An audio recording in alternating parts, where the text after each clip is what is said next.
ಭಾರತದ ಸಂವಿಧಾನ ಪೀಠಿಕೆ. ಭಾರತದ ಪ್ರಜೆಗಳಾದ ನಾವು ಭಾರತವನ್ನು ಸಾರ್ವಭೌಮ, ಸಮಾಜವಾದಿ, ಜಾತ್ಯತೀತ, ಪ್ರಜಾಸತ್ತಾತ್ಮಕ ಗಣರಾಜ್ಯವನ್ನಾಗಿ ಘೋಷಿಸುವುದಕ್ಕಾಗಿ ಭಾರತದ ಎಲ್ಲ ಪ್ರಜೆಗಳಿಗೆ ಸಾಮಾಜಿಕ ನ್ಯಾಯ, ಸಾಮಾಜಿಕ,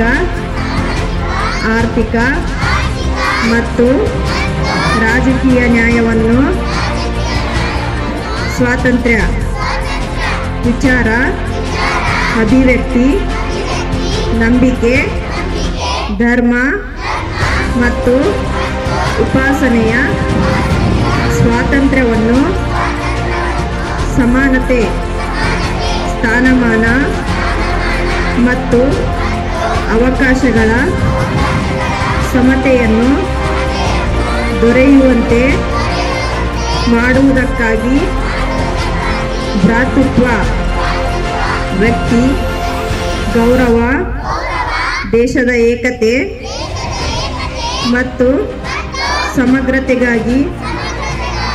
ಎಲ್ಲರಲ್ಲಿ ಭ್ರಾತೃತ್ವ ಭಾವನೆಯನ್ನು ಮೂಡಿಸುವುದಕ್ಕೆ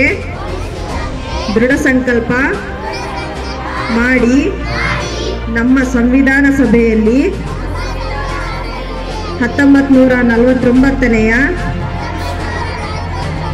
ಇಸವಿಯ ನವೆಂಬರ್ ತಿಂಗಳ 26ನೇ ದಿನದಂದು ಈ ಸಂವಿಧಾನವನ್ನು ನಮಗೆ ನಾವೇ ಅರ್ಪಿಸಿಕೊಂಡು ಅಂಗೀಕರಿಸಿ ಶಾಸನವಾಗಿ ವಿಧಿಸಿಕೊಂಡಿದ್ದೇವೆ.